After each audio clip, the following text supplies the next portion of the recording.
हिंदू धर्म में शिव जी की भगवान के रूप में पूजा की जाती है। शिव जी को देवों के देव महादेव भी कहा जाता है। जो भी हमारे धर्मगुरु या पंडितों ने हमें पूजा करने के लिए बताते थे वही पूजा करते आ रहे हैं। भारतीय संस्कृति के अनुसार हम सभी वही भक्ति पूजा करते आ रहे हैं जो हमारे पूर्वजों करते थे। पर शिव जी के बारे में कुछ ऐसी अनसुनी सच्चाई जो हमें हैरान कर देगी, जैसे कि क्या शिव जी के माता पिता भी हैं? क्या शिव जी की जन्म मृत्यु भी होती है? क्या शिव जी अजरो अमर नहीं है? क्या शिव जी के ऊपर भी कोई शक्ति है? हम इतनी भक्ति करते हैं फिर भी दुखी क्यों रहते हैं? सभी प्रश्न आपके मन में जरूर कभी न कभी आया होगा या किसी न किसी ने पूछा होगा। इन सभी प्रश्नों का उत्तर क्या है जानते हैं इस वीडियो में, वो भी हमारे सदग्रंथ से प्रमाणित ज्ञान जो हमारे धर्मगुरुओं ने हमसे छुपा के रखी थी, जिससे हम आज भी अनजान हैं। सुनते हैं संत रामपाल जी महाराज जी के विचार। ये मार्कंडेय पुराण है, अपने सदग्रंथों से हम सिद्ध करेंगे और ये गीता प्रेस गोरखपुर से प्रकाशित है। सचित्र मोटा टाइप, केवल हिंदी वही की वही उसी तरह। और इसके 123 पृष्ठ पर आपको ले चलते हैं। ये है 122 से शुरू करेंगे हम संक्षिप्त मार्कंडेय पुराण। यहाँ मार्कंडेय जी अपना ज्ञान बताते जा रहे। मार्कंडेय जी बोले, मुने, अब हम 123 पे पढ़ रहे हैं, 123 पे। अब यहां मार्कंडेय जी बोले, मुने, रजगुण प्रधान ब्रह्मा, तमोगुण प्रधान रुद्र और सत्व प्रधान विश्वपालक विष्णु, यही 3 देवता हैं और यही 3 गुण हैं। परमेश्वर ने 600 वर्ष पहले कहा था, गुण तीनों की भक्ति में ये भूल पड़ो संसारे, कह कबीर निज नाम बिना कैसे उतरो पार।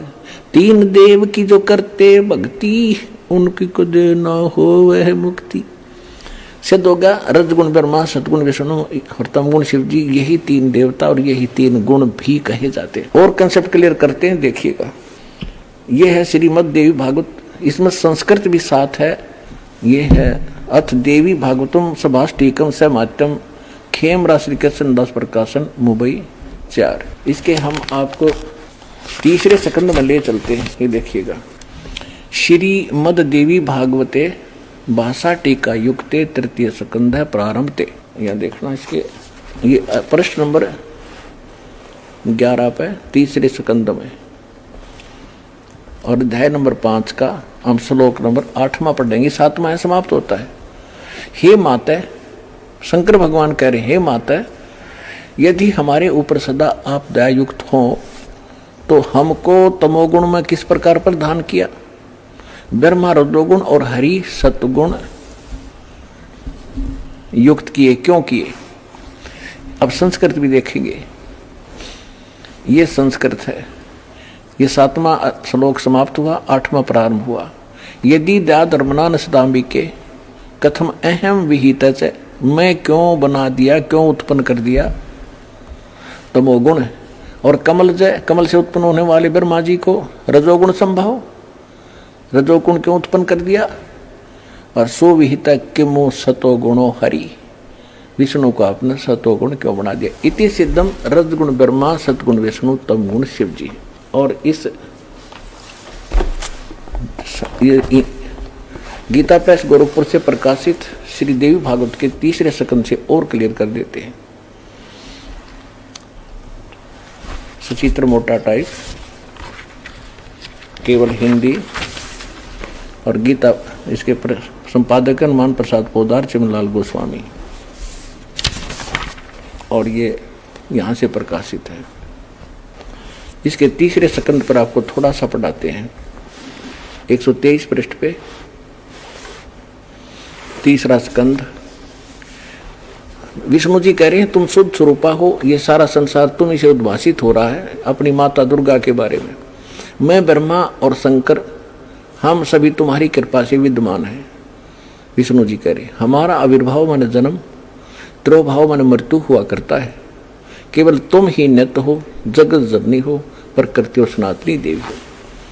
शंकर भगवान बोले देवी यदि महाभाग विष्णु तुमसे उत्पन्न हुए हैं, प्रकट हुए हैं, तो उनके बाद उत्पन्न होने वाले ब्रह्मा भी तुम्हारे पालक हुए। फिर मैं तमोगुण लीला करने वाला तमोगुणी लीला करने वाला शंकर क्या तुम्हारी संतान नहीं हुआ? अर्थात मुझे भी उत्पन्न करने वाली तुम ही हो शिवे। संपूर्ण संसार की सृष्टि करने में तुम बड़ी चतुर हो। इस संसार की सृष्टि स्थिति और संहार में तुम्हारे गुण सदा समर्थ हैं। उन्हीं तीनों गुणों से उत्पन्न हम ब्रह्मा विष्णु एवं शंकर, रजगुण ब्रह्मा, सद्गुण विष्णु, तमगुण शिव जी नियमानुसार कार्य में तत्पर रहते हैं। देवी भागवत के इस चंद पंक्तियों ने 4 कंसेप्ट क्लियर कर दिए। ब्रह्मा विष्णु महेश नासवान है, प्रकृति दुर्गा को कहते हैं, और ये तीनों इसके पुत्र हैं। रजगुण ब्रह्मा, सद्गुण विष्णु, तमगुण शिव जी हैं। और ये भी स्पष्ट कर दिया कि हम केवल जो हमें आदेश होता है नियमित ही काम कर सकते हैं, हम किसी का संस्कार घटा बढ़ा नहीं सकते। और ये शुद्ध हो गया रजगुण ब्रह्मा है, सद्गुण विष्णु, तमगुण शिव जी। ने देखा कि आप किसको प्रणाम कर रहे हो? भगवान शिव ने कहा कि नीचे भगवान विष्णु है राम रूप में, मैं उनको प्रणाम कर रहा हूं। पार्वती कहने लगी भगवान होकर हो, मैं तो नहीं मानती ये विष्णु जी हो सकते हैं, मैं इसकी परीक्षा लूंगी। भगवान शिव ने कहा कि तू परीक्षा मत लेना और सीता रूप मत बनाना, मेरे काम की नहीं रहेगी तू। उस समय तो पार्वती जी ने कहा कि ठीक है, मैं नहीं परीक्षा लूंगी। जब भगवान शिव जी इधर उधर गए सैर सपट्टे को, पीछे से सीता रूप बनाया, श्री रामचंद्र जी के सामने खड़ी होगी। अब रामचंद्र जी ने उस समय पार्वती जी को पहचान लिया, क्योंकि काल ने उसकी बुद्धि ऑन कर दी और पहले ऑफ कर दी। अपनी पत्नी का तो न्यों पता ना हुआ, ले गया कौन उठा के, और फिर वो ज्योतिषी हो गया, भविष्य का वक्ता हो गया।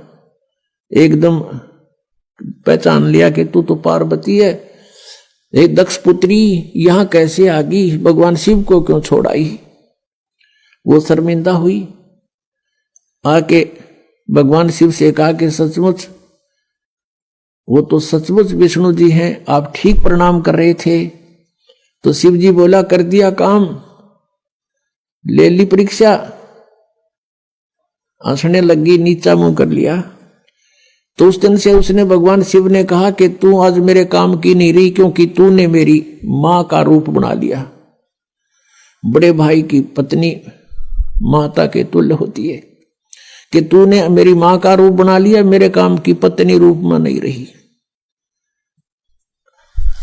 तो पुण्यात्मा युग काल के इसे बखेड़े हैं।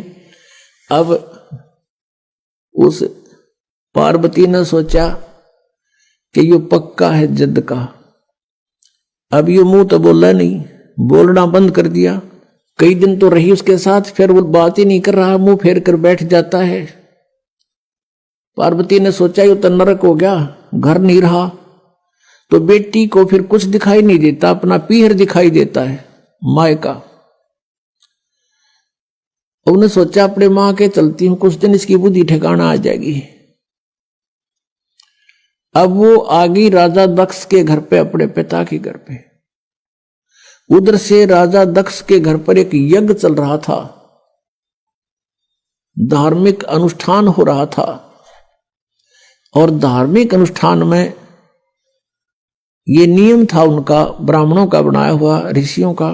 जब कोई राजा या कोई अनुष्ठान करवाता है तो सभी बेटियों को, रिश्तेदारों को अवश्य आमंत्रित किया जाता है। तो राजा दक्ष ने अपने सभी दामादों को आमंत्रित किया हुआ था, लेकिन शिव को और पार्वती यानी उस शक्ति को नहीं आमंत्रित किया था, अपनी पुत्री को। कारण क्या था कि भगवान शिव के साथ उसने गिरिजा ने अपनी मर्जी से विवाह किया था। राजा दक्ष इस विवाह के पक्ष में नहीं था। बहुत विरोध भी करने के बाद इस गिरिजा ने भगवान शिव से विवाह करके चली गई थी। इससे अक्षुब्ध होने के कारण पार्वती को और शिव को नहीं बुलाया था। तो पार्वती ने घर पे देखा कि सभी बहन आई हुई हैं और उनके पति भी आए हुए हैं, उनका उचित आसन दे रखा है, सबका प्रतिदिन का भाग भी उनको समर्पित कर रखा है। जैसे पंडित आपने देखा होगा ना, पंडितों का सांग न्यारा होता है। जैसे विवाह कराते हैं, फेरे कराते हैं, कहेंगे करके दो सुवाहा सुवा दर दे 11 रुपये, फिर सुवाहा सुवा 21 वहां रख दे, 22 उसको दे दे, 5 उसके हाथ में दे दे, फलाने का तिलक कर दे, ये नो रखा करे। तो ऐसे ही वहां कर रखा था कि प्रतिदिन जितने भी वो दामाद आए हुए थे सबको जो हिस्सा होता था 500 रुपये इनको दे दो, वहां रखे जाते थे उनके सामने। तो ऐसा किया जा रहा था। भगवान शिव का कहीं आसन भी नहीं था और जो बहनों के बटेऊ यानी पति नहीं आए हुए थे पार्वती की बहनों के, उनका आसन लगा रखा था, उनका हिस्सा फिर भी वहां रखा जा रहा था, उनका स्थान निर्धारित अलग से किया हुआ था। शिव का वो भी नहीं था। तो पार्वती अपनी मां के पास गई। अब बेटी का मां के ऊपर जोर चला करे, अपनी मां से जाकर कहा कि मां तुमने सभी मेरी बहनों को बुला लिया और उनके पति भी आए हुए हैं, लेकिन आपने अपने दामाद को नहीं बुलाया, ना हमें आमंत्रित किया। तो मां ने कहा बेटी मैंने तो तेरे पिताजी से बहुत कहा, लेकिन ये अपनी जिद पर अड़ा हुआ है और गलती बेटी तेरी भी है। तूने अपने पिता की आज्ञा का उल्लंघन करके विवाह किया है जिससे वो अक्षुब्ध है। ना तो मेरी वो मानता और ना मेरी तू मानती, मेरा आगे जिक्र मत। अब पार्वती को बड़ा दुख हुआ। फिर वो अपने पिता के पास गई और पिता से प्रणाम करके कहा कि पिताजी आपने अपने दामाद को आमंत्रित क्यों नहीं किया और सभी को कर रखा है।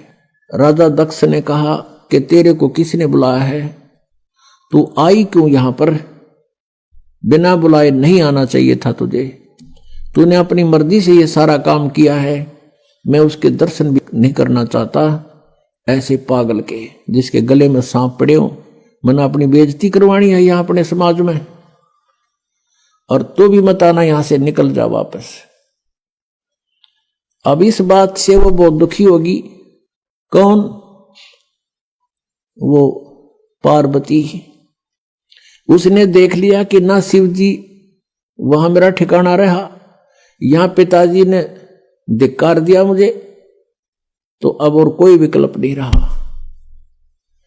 अब उसने गुस्सा आ गया कि मैं तेरे यज्ञ कराती हूं सफल। उस हवन कुंड में ये क्या करा करते ये ब्राह्मण लोग। ब्राह्मण का अर्थ कोई जाति विशेष नहीं, जो गुरु पद प्राप्त है उसको ब्राह्मण कहते हैं। जो ब्राह्मण सोए जो ब्रह्म पहचाने, ये ब्रह्म तो पहचाना नहीं था, लेकिन ये नकली ब्राह्मण जरूर प्रसिद्ध हो रहे थे गुरु रूप में। तो वो क्या करते थे, एक नया अपना दिखाने के लिए पूरा एक बहुत बड़ा हवन कुंड बना देते थे, बहुत बड़ा 8 फुट गहरा और 10 बाई 10 का चौड़ा, उसमें घेर कर लकड़, राजा का घी कौन सा करते डालना था, भर कड़छर कटोरे भर घेर, स्वाहा स्वाहा, वो बक्कड़ पाट रहा पूरा डीक बड़ा उसमें। वह पार्वती उस कुंड में हवन कुंड में कूद गई और जलगी सारी। तत्परता से उसको निकाल अवश्य लिया, लेकिन वो उसका अस्थि पंजर शेष था, सब मांस और वो चाम जल चुका था, केवल हाड शेष थे। इस बात का पता चला भगवान शिव ने। अब वहां से चला अपनी सेना लेकर, कि दक्ष न मैं करूंगा सीधा। अब इस बात का पता चल गया दक्ष को कि भगवान शिव चल पड़े अपनी पूरी गणों को लेकर के उधर से जो आए हुए थे अतिथि उनमें ब्रह्मा जी और विष्णु जी भी उपस्थित थे। अब जब उनको न्यू पता चला कि शिव जी आ रहे हैं पूरी सेना के साथ, तो भगवान विष्णु भी खिसकन लगे और ब्रह्मा जी भी खिसकन लगे। ब्रह्मा जी तक खिसके गए, कंते कंते भी चले गए, कोई कौन मरे सिर फुड़वा के। दक्ष ने भगवान विष्णु से हाथ जोड़कर कहा, आपको मैंने संरक्षक रूप में बुला रखा था, मेरी यज्ञ संपूर्ण हो तब तक आपको आमंत्रित था, आप मेरी रक्षा के लिए आए थे, आप भी जा रहे हो। विष्णु जी ने मना किया कि नहीं, मैं जा रहा हूं, नहीं रुक पाऊंगा। ज्यादा कहने से विष्णु जी रुक गए। उधर से शिव जी ने अपना एक गन तैयार किया अपनी जटा से, अपने मंत्र सिद्धि से, और उसको भेज दिया बहरों को कि जा तू उनके साथ युद्ध कर, मैं आ रहा हूं पीछे पीछे, पहले तू संभाल उन्हें। भगवान विष्णु का उसका युद्ध हुआ, विष्णु जी युद्ध में पराजित होकर के भाग गए छोड़कर उन्हें।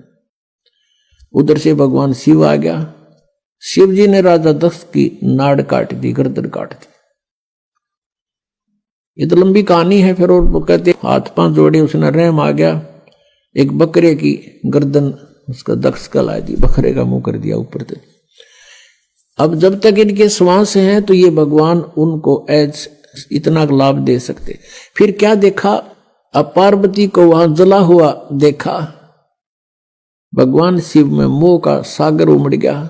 जब तक मुंह फेर कर सोया था और अब उस जले हुए कंकाल को सीने से लगा लिया उठा के, और पार्वती पार्वती पार्वती पागल सा होकर न घूम जंगला में गए, नाना ने दौड़ा। कहते 10,000 वर्ष तक ऐसे भटकता रहा